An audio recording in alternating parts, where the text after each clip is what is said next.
Jack had been to many strange worlds before, but this one was different.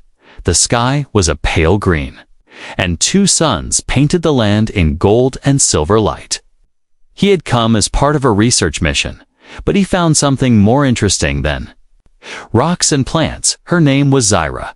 Zyra was unlike any alien he had met.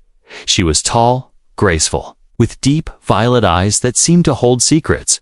Her skin shimmered faintly, almost like moonlight over water. And her smile, when she allowed herself to smile, was both playful and dangerous. She was from a warrior tribe, known for their strength. But there was something softer in her voice when she spoke to him. The two had met by accident in the forest near the human camp. At first, they could barely understand each other, but over the weeks, they had found ways to communicate: gestures, laughter, and the occasional word from the translation device Jack carried. They had started meeting more often, away from the busy camp and the watchful eyes of Zyra's people. She showed him the glowing rivers, the trees that whispered in the wind, and the stone carvings that told stories older than Earth.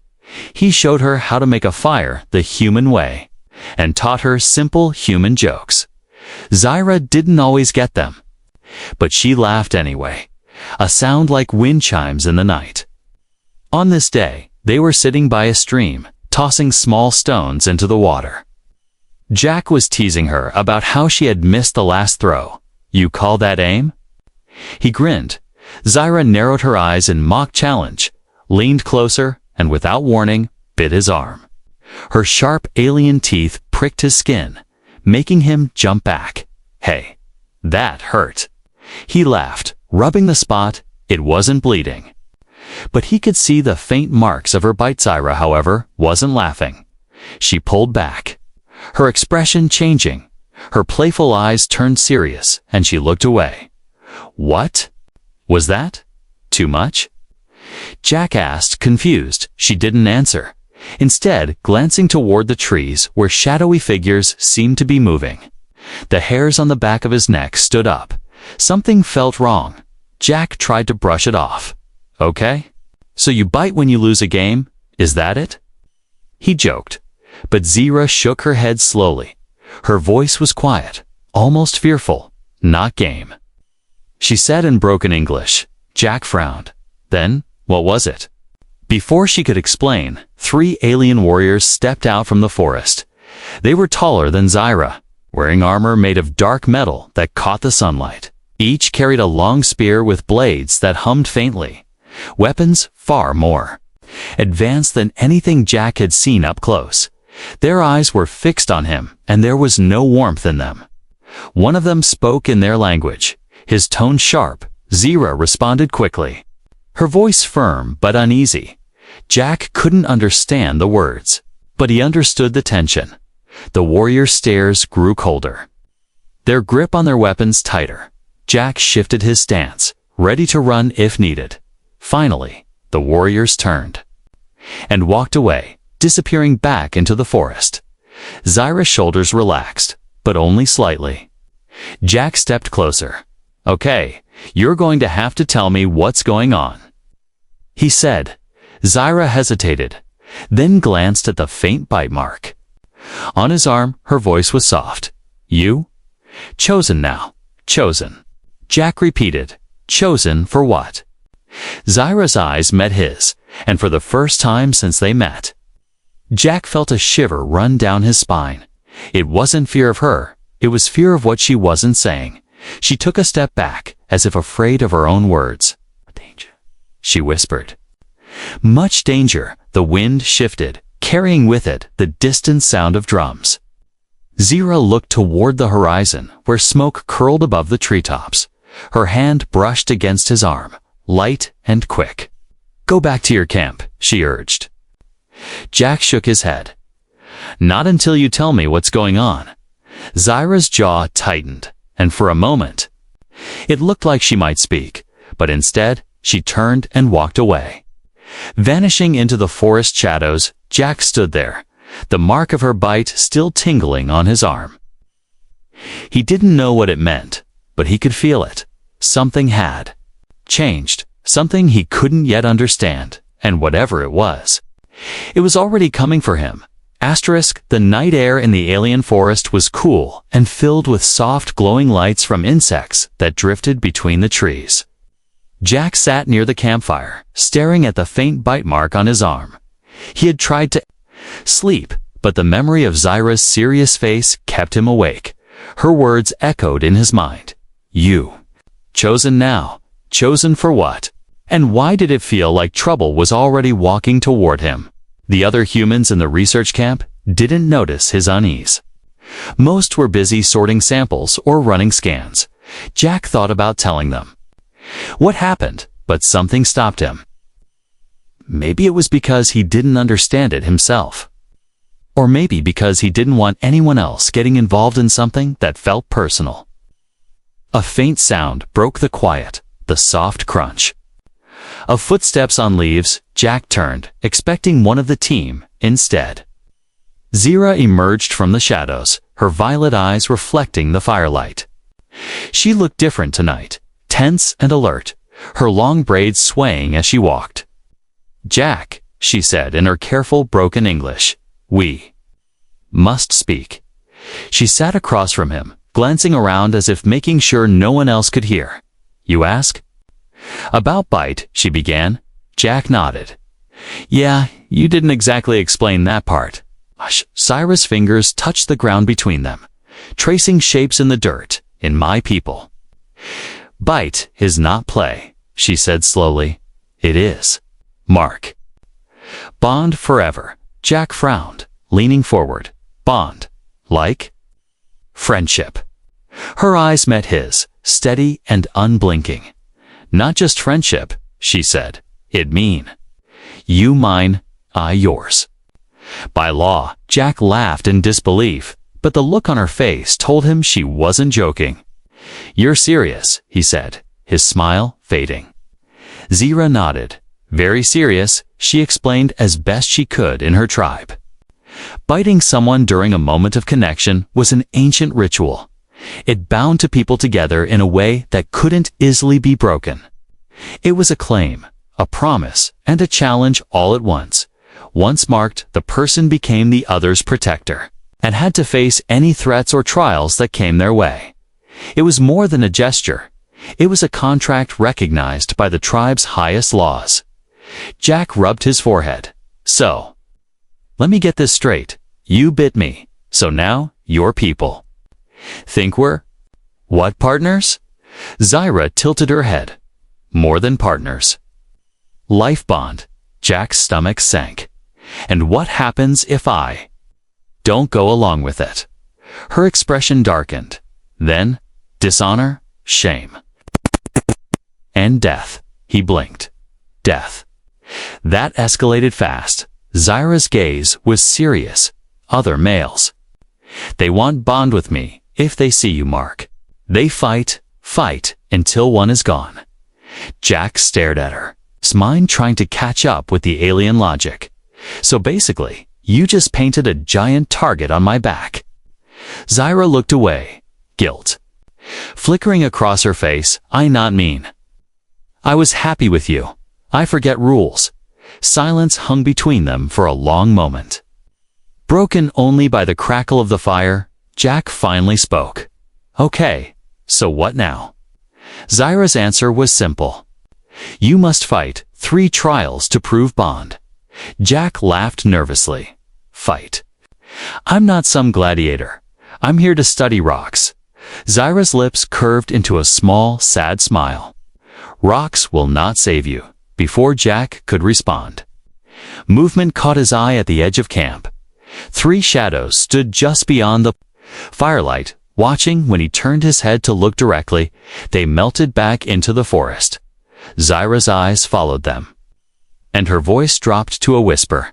They wait tomorrow. First trial. Jack felt a cold knot form in his stomach. He had come here for a peaceful mission, and now he was caught in the middle of some alien tradition he barely understood.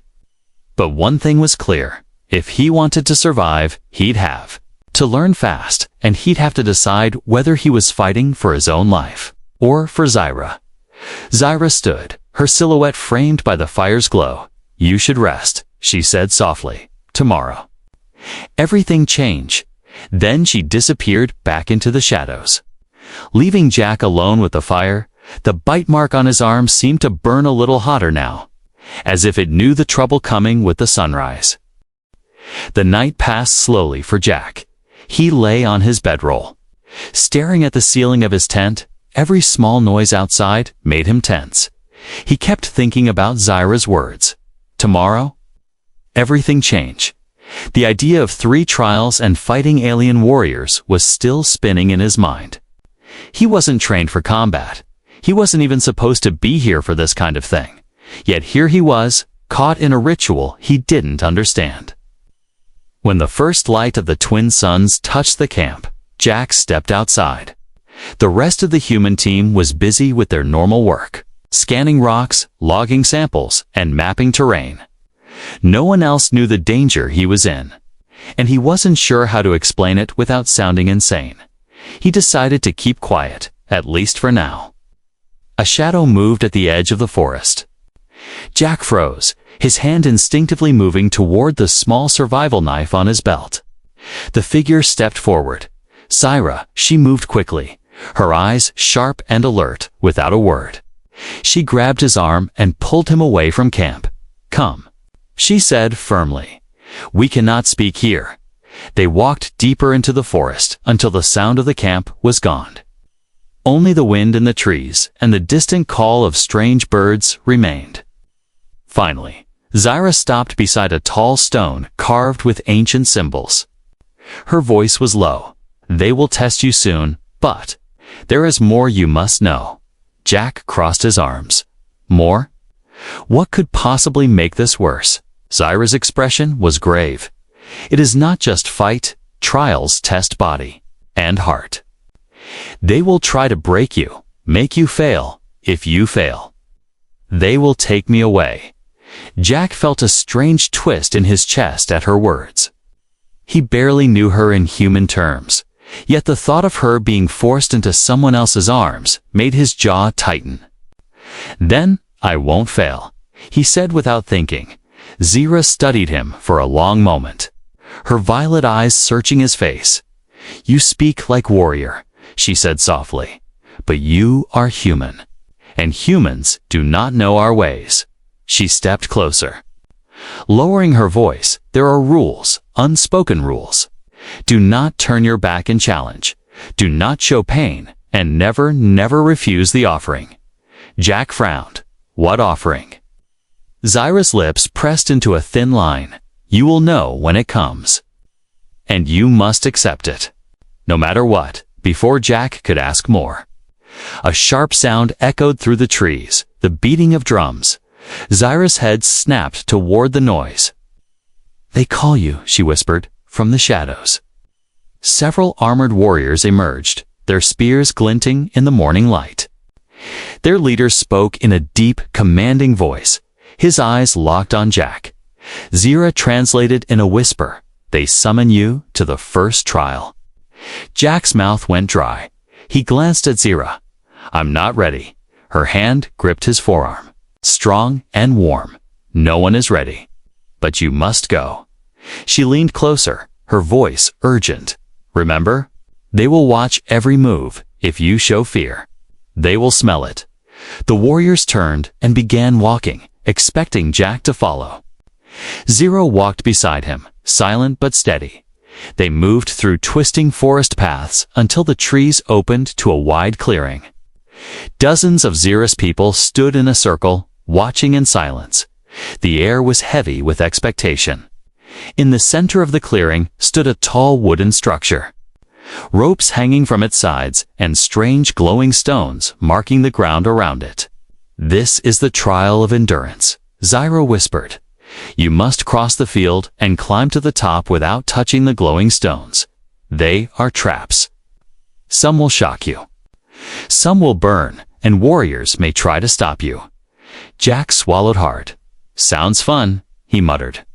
Zyra's lips curved into a faint smile that didn't reach her eyes. "You win. They respect you, you lose. They take your bond mark away. and maybe your life." The leader raised his spear and shouted something in their language. The crowd roared, the drums beat faster. Zira stepped back, her eyes locking on Jack's one last time. "Remember? Do not stop. No matter what happens." Jack took a deep breath and stepped forward. The crowd's voices rose like a wave. His heart pounded in his chest as he placed his foot on the first step toward the trial. Somewhere deep inside, he knew this was only the beginning, and whatever awaited him on the other side of this challenge would change everything. The crowd's roar was still echoing in Jack's ears as he stood at the edge of the trial field. The wooden structure loomed ahead, tall and uneven, like something grown rather than built. Ropes dangled from its sides, swaying in the warm wind.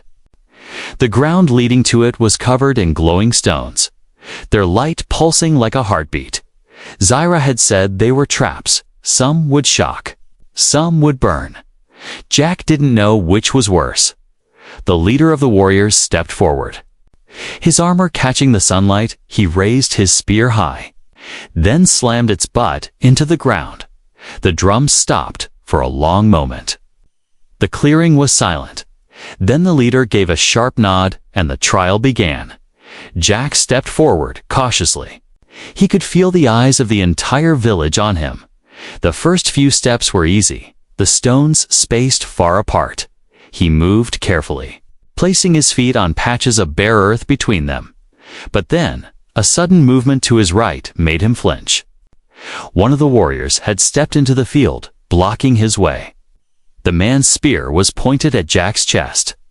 Jack remembered Zira's warning, "Don't turn your back," so he didn't. Instead, he took a small step forward, forcing the warrior to adjust. When the spear moved slightly to the side, Jack darted left, leaping over to stones and landing hard on the ground. A hiss rose from the glowing rocks nearby, and a faint spark shot into the air. The crowd gasped, the warrior lunged, but Jack was already moving again. He wasn't faster than them, but he was unpredictable. Every time one tried to cut him off, he shifted directions, keeping them guessing.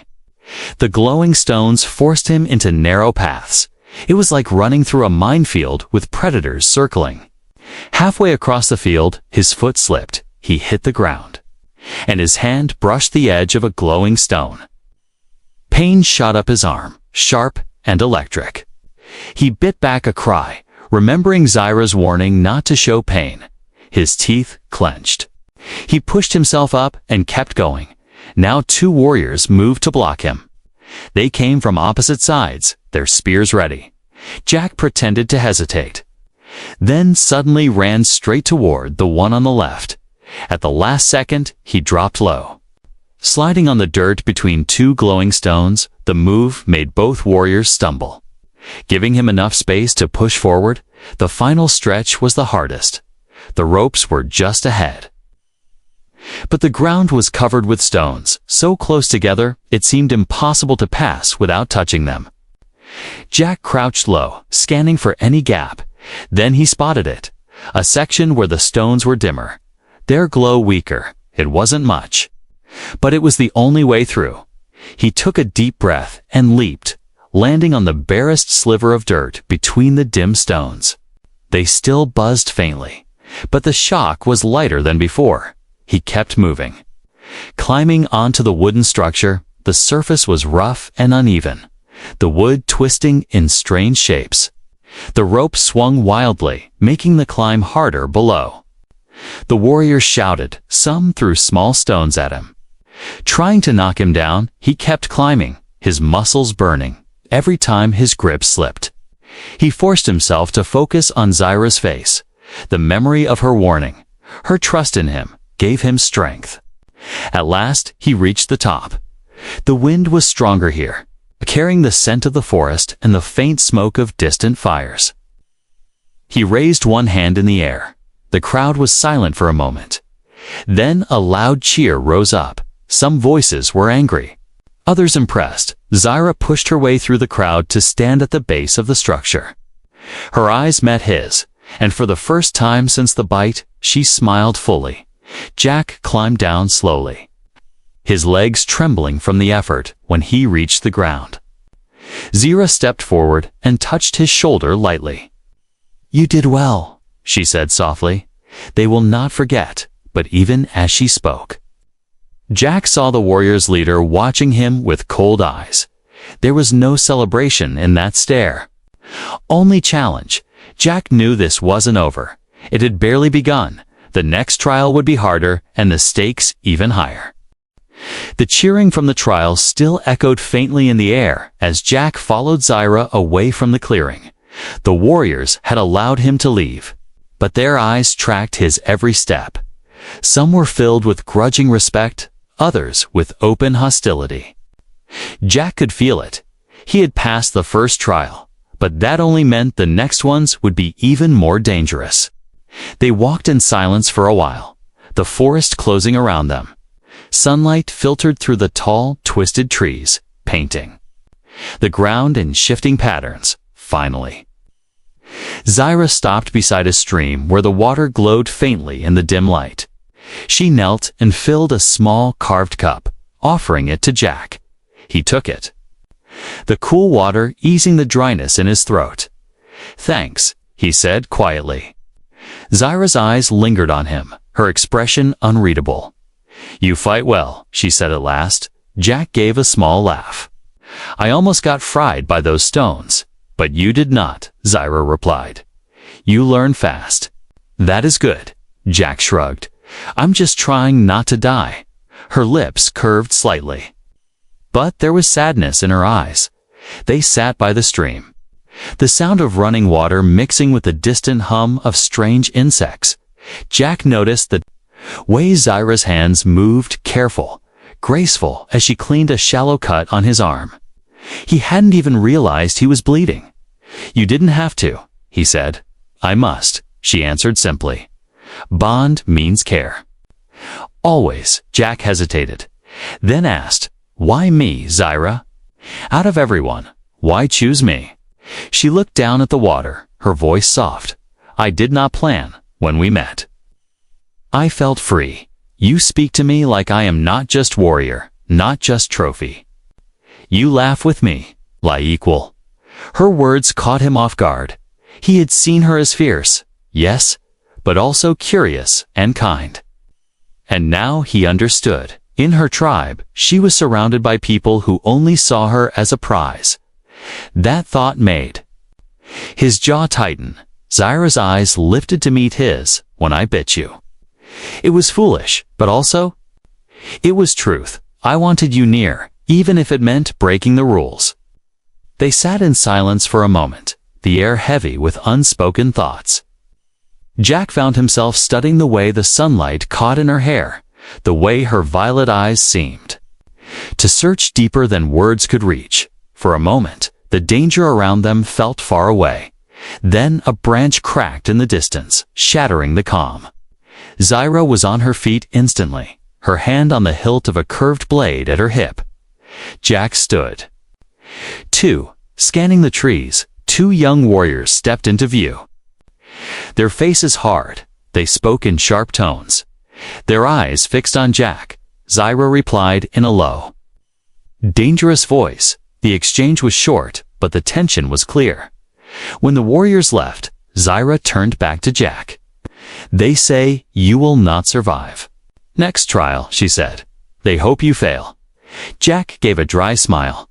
"Good to know I'm making friends." Her expression didn't change. "They mean it, Jack. They will make next trial." Cruel Jack looked toward the forest, feeling the weight of what was coming. "I'll manage," he said quietly. "I have to." Zira stepped closer, her voice low but fierce. "I will help you, even if they see it as betrayal that night."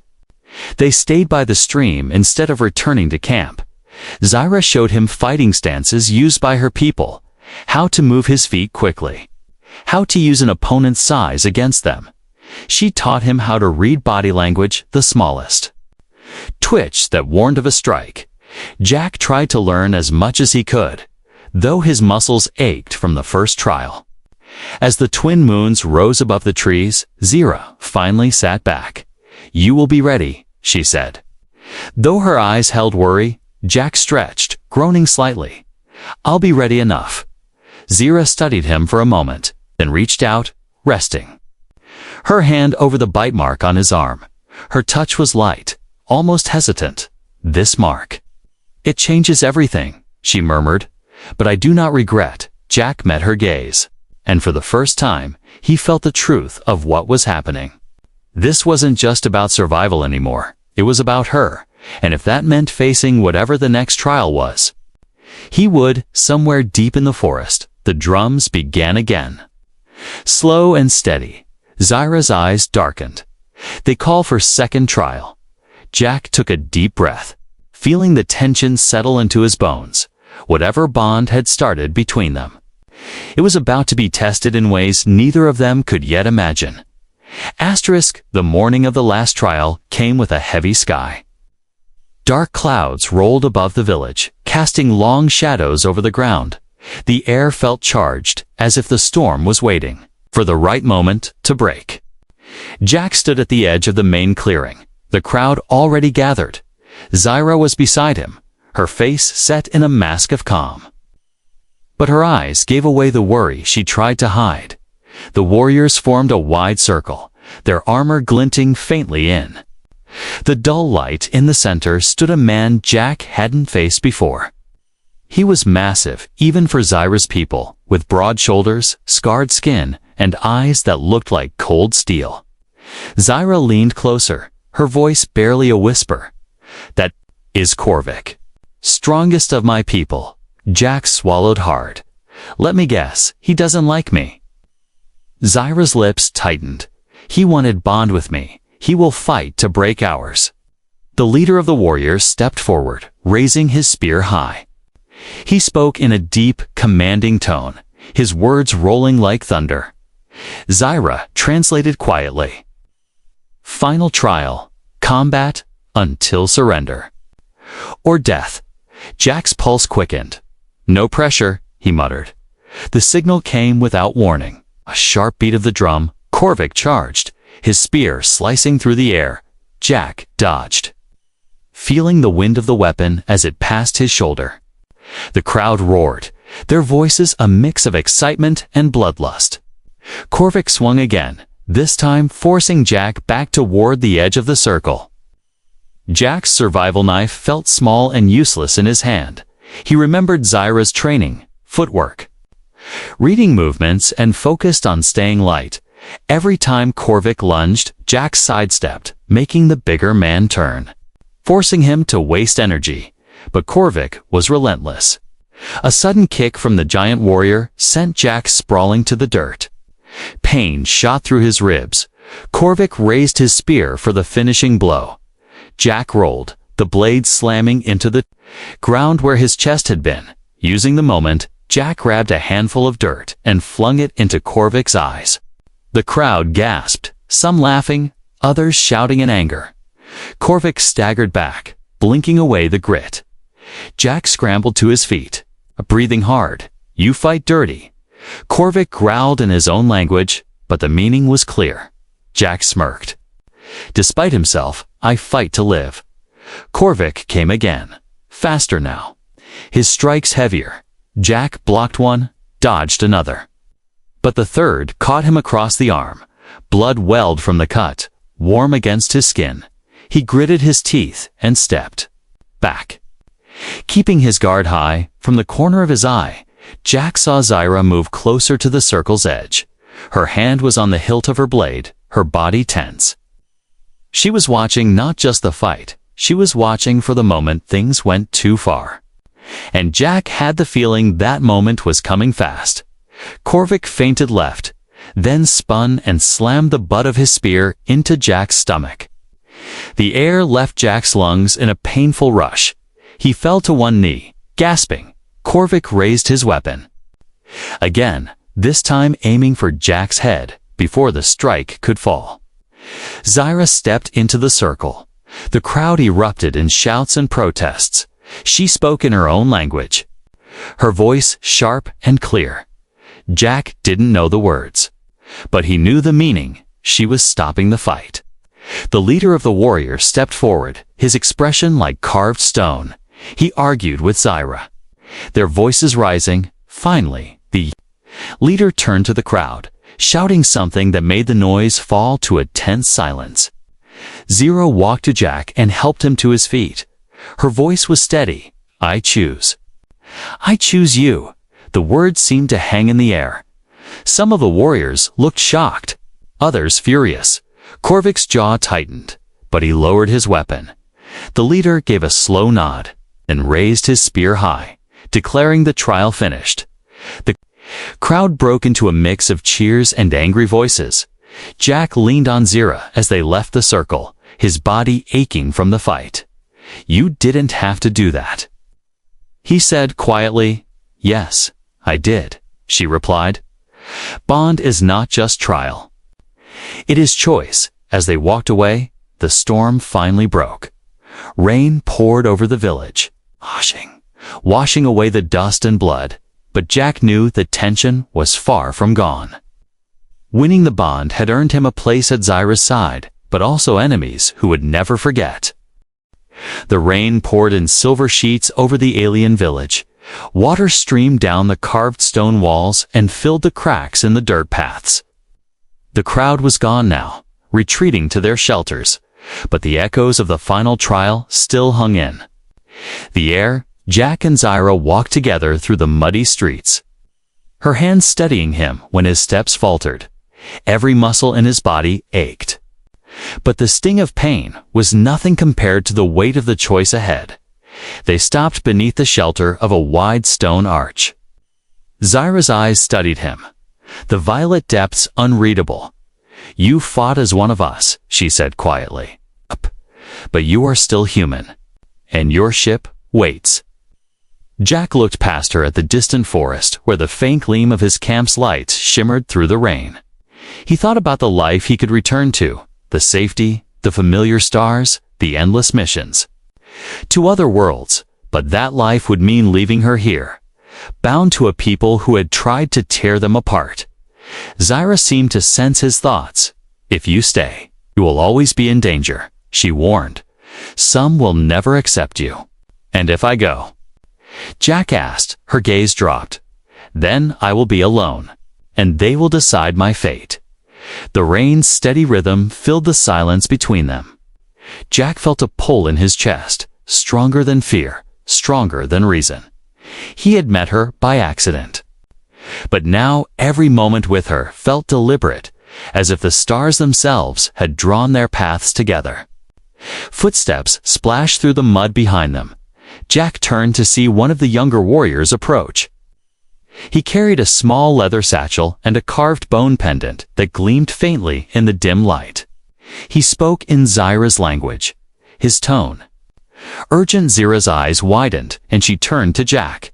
They know. We plan to leave. Jack's heart kicked in his chest. We? He asked. Yes, she said without hesitation. If you go, I go. The young warrior pressed the satchel into Zyra's hands, spoke a final word, and ran back into the rain. Inside the satchel were dried food rations, a coil of strong rope, and a small energy cell, enough to power a human beacon or weapon. Jack realized this wasn't just a warning, it was help from someone in the village who didn't want to see them caught. They left the shelter and moved quickly through the side paths of the village, avoiding the main gates. The rain muffled their footsteps, but now and then Jack thought he heard the distant call of voices behind them. By the time they reached the forest, the sky had darkened to a deep, stormy green. Zyra led the way, her movements swift and silent. Jack followed, his mind racing. Hours passed, the forest twisting around them. The glow of strange plants lit their path, and the sound of water dripping from the high leaves was constant. At last, they reached a high ridge, and through the trees, Jack saw the silver curve of his ship's hull.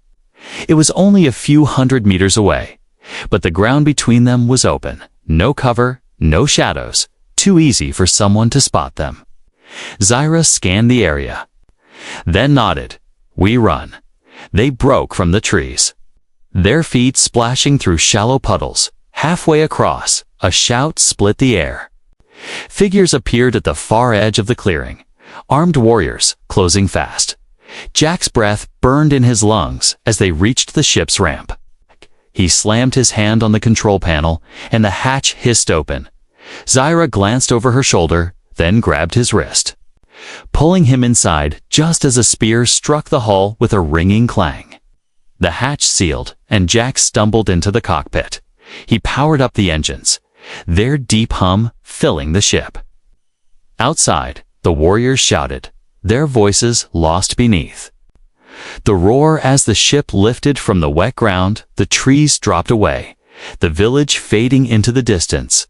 Zyra stood behind him, one hand resting on the back of his seat, her eyes fixed on the stars ahead as they broke through the planets.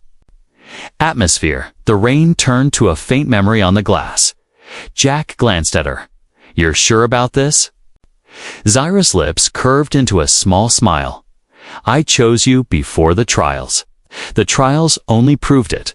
The stars stretched before them, endless and bright. Jack set the course away from the world that had nearly killed him and toward whatever future they might build together. Behind them, enemies would not forget, but ahead, the galaxy was theirs.